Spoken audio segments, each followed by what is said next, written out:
Just fucking do it. Subscribe now.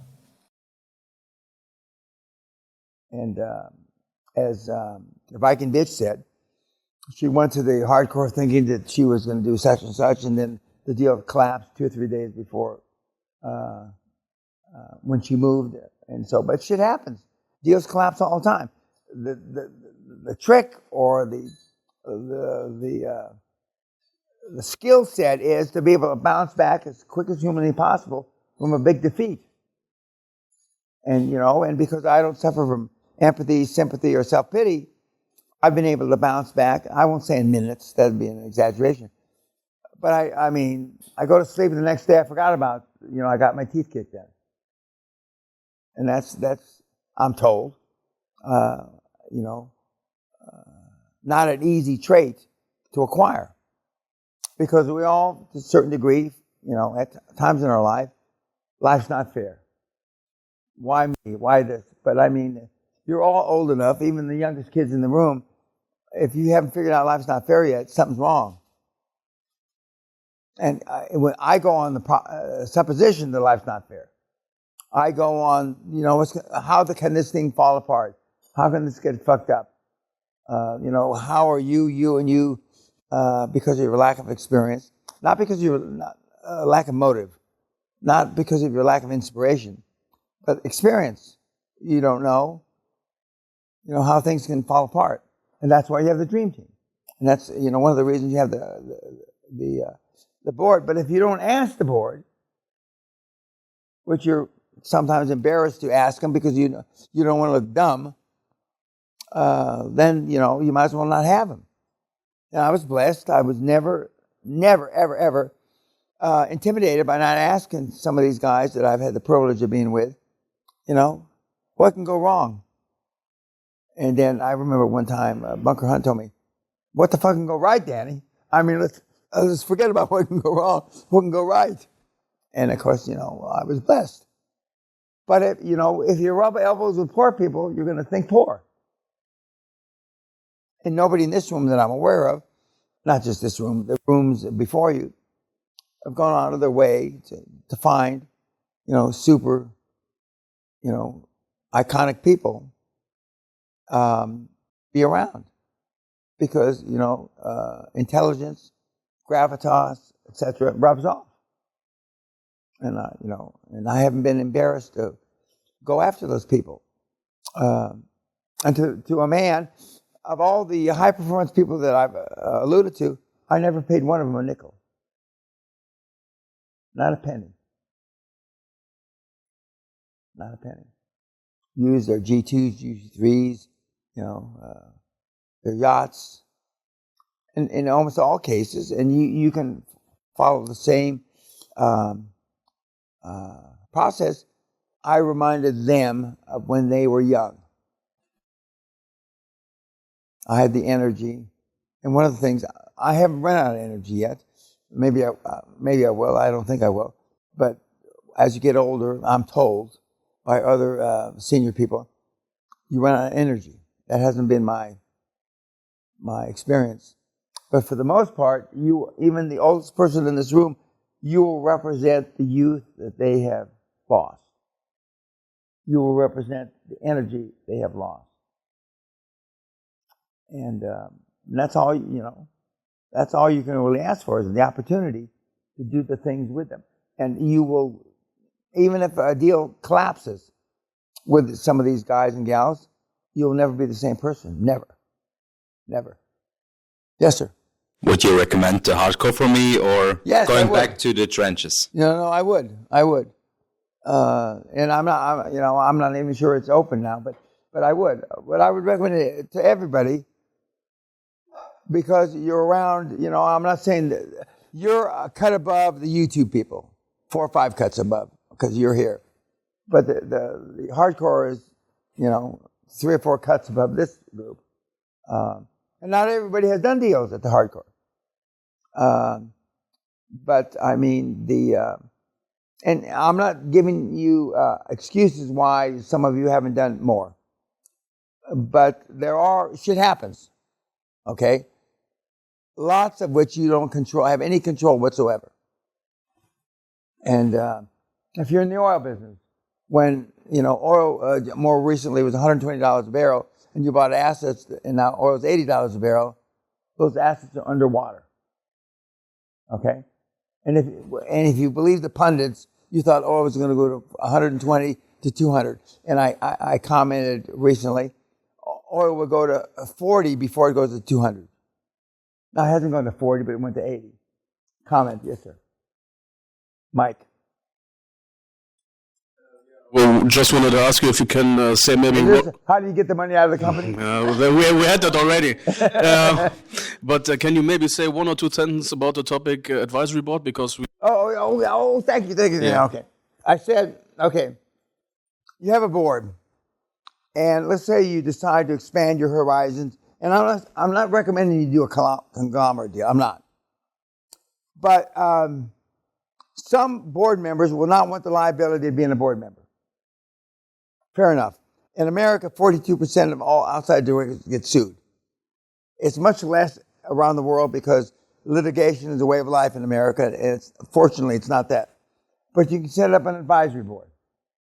Now, advisory board, you cannot give free founders equity because you've already formed the company, and whatever equity you would give them would have a tax basis. But what you can do is form an advisory board, and you can have a chairman of the advisory board. And I am chairman of a couple of advisory boards. I'm not asking for any business, believe me. And you give them options, which any law firm worth a shit will show you how to put together an option scheme. A scheme doesn't mean the same in America, but in Europe, an option scheme. And so let's say you're a $10 million company now, and you bring on a chairman and some advisors on an advisory board. Their options relate to whatever the $10 million grows to. So if it grows from 10 to 20 to 30 million, they participate in the upside through options, not free founders equity. So when you exit at 30, 40, 50, or 100 million, and they sell, they get the benefit of the uplift from 10 million to 100 million, or 10 million to 50 million. And a lot of senior guys that don't want the exposure of being on a board because they could get sued, that's an easy sale. I'm not telling you to do that in the beginning with the company when you're founding with free founders equity, because that's magic. But you can have options, and you can have other people that join your group, but as advisors on your advisory board. You'll see Jack Welch, God rest his soul, towards the end of his career, he was on several boards on the advisory board. He was the former CEO of GE. He was on advisory boards. I'm only on a couple of advisory boards. I like to be more active. I'm not afraid of the liability of being on the board. And I actually kind of like if they sue me, because I enjoy that kind of shit. Because I enjoy confrontation. Okay? I guarantee you 99% of the board members on the regular board won't enjoy confrontation. In fact, some people, that I'm chairman of over the years, they won't come on the board with me because they know I enjoy confrontation. And if I'm more likely to want to fight. And if you're on the board, that means by definition you're fighting as well. And so they'll pass. They'll pass. And it's also why some people don't want me on the board, which is fine with me. I'm getting out of boards. I'm not getting into boards. But 15, 20 years ago, a lot of people passed on me for being a board member because I didn't go out of my way to find a fight, but I certainly never backed away from any fights. And so a lot of board members that didn't want to be involved in confrontation backed away, which is fine, But, I'm past that now. I'm in the exiting business. I'm not in the entering business. Although I do still enter from the occasional board. Other questions? Yeah. Is it the same time frame that we conduct the advisory board than the board? So, as you said, 3 to 5 hours a week or per month? Yes, same time frame. Okay, perfect. Correct. Yes, sir. Yeah, question about mafia. In one of the videos, I believe you said that prior to coming to this castle, there was mafia on your tail. How did you figure out that they're on your tail? And who's on my tail? Mafia. Oh, that's not recent. Oh, okay. But I mean, I'm under a current death threat right now, as we speak. Yeah, for real. And I'll take Honduras here and use it as a human shield. I mean, like in the movies, or India over here. But we're currently under a current death threat.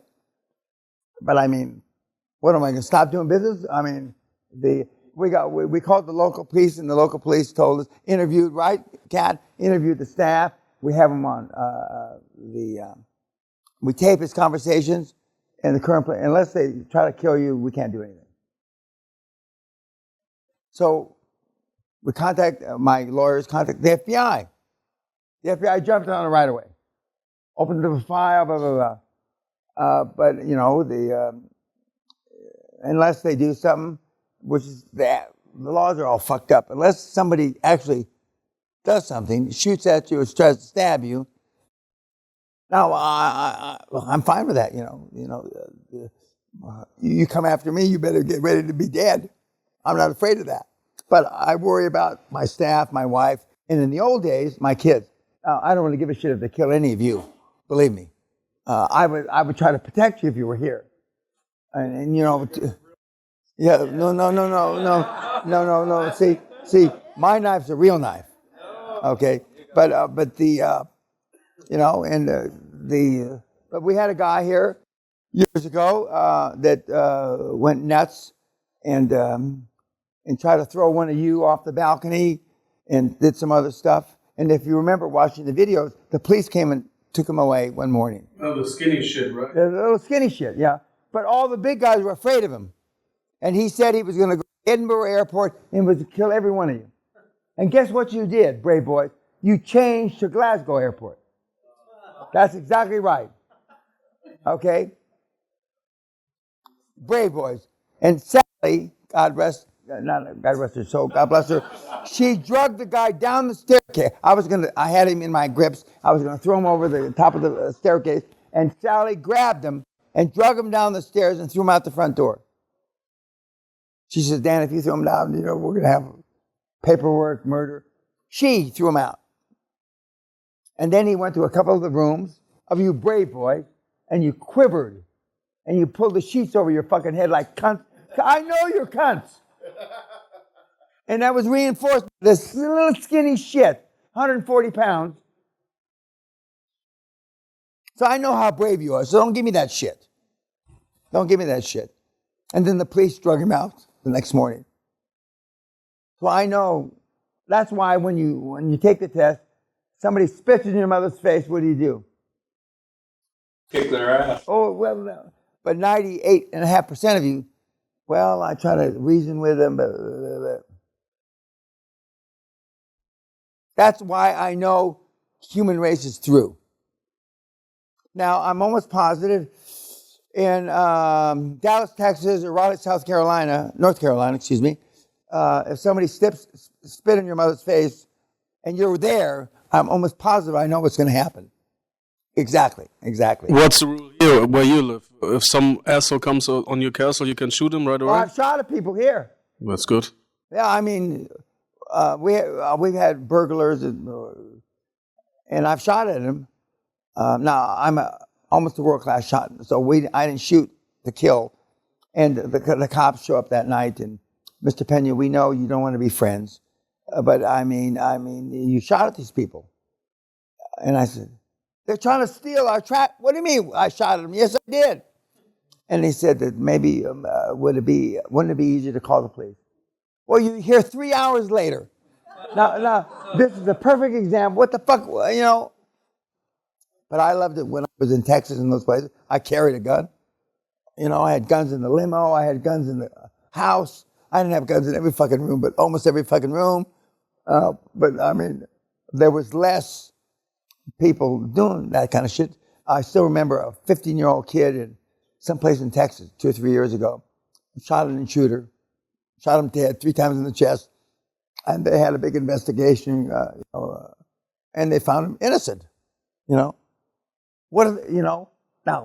he didn't play the I was scared card, but he's only 15 fucking years old, He'd been hunting since he was 3 or 4 years old, and he had a pattern in the guy's chest about like this, and the guy was dead. But a lot of the do-gooders got on his case, etc. I mean, you shoot somebody up here 3 times, and I would try to shoot him in the leg or something like that, because we'd have picketers here for fucking ever. Yeah, but I don't care about that. But the world's changed, kids. You know it's changed. Is the dog Driller? That's Driller. Great dog. dog. You hired the homeless person to... Yeah, correct. Well, we hired a homeless person to wear my coat and my boots because I couldn't be down there when they were painting it.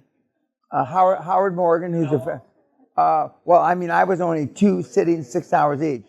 But normally it takes you about 40, 50 hours for a painting. And that's Driller. God love him. He was, a dog that was like out of the movies. Driller, open the refrigerator, get me a beer. He could do it. He was just a tremendous dog, smarter than shit. And but when I couldn't be there for some of the sittings, and they got a homeless guy to wear my coat and my boots, and I wasn't there, he'd look up at the guy and go, "What the fuck?" He's thinking, "What the fuck? Where's my master?" But he was brought from America to here, lived here several years, and then he went back to America and he passed away, just short of his 13th birthday, which is very Small hearts. Small hearts. Yeah. Small hearts. Yeah, small hearts. Great Danes have small hearts. But you said Chewbacca was beaten up. Oh, no, Chewbacca was his father. Chewbacca was an animal, wasn't friendly, didn't like anybody, much like my personality. And Penelope was his mom. And of course, the Great Danes we have now are Daisy, who's the puppy, about 1.5 years, and her mother, which is Lola, which is the one that some of you may have met, who barks, who's the protective. Then we have the 2 baby bulldog puppies. And of course, all they want to do is be hugged and loved. There's nothing aggressive about those 2 little guys. You don't want to have a big male again? No. Big males are challenges. Depending, they could be aggressive crazy, or they could be aggressive loving, and you don't know. We've had a couple of incidents where, from Driller on, if you're sitting here and they think for whatever reason you may have some malintent in your soul, they bite you. And you never know, You might think something, for whatever, and they come and bite you in the calf. So the girl Great Danes are easier. Girl Great Danes are easier. Did anybody else get the dogs coming in there? They're one-on-one like I did? No, I don't know. Which dog came in? All 3 of them. Okay, well, yeah. They do. And some of the people like you, they like. And some of them they don't. But so far this trip, as far as I know, they haven't bitten anybody. They except for Lola, the old Great Dane, who's about almost 9 now. The other dogs are lovers. They just want to play and lick you. But Lola's an old bitch, literally, and she doesn't want to be your friend. Now, a couple of the interviews tonight, Lola was sleeping on the couch while I talked to you, right? Yeah, and so it depends. It depends.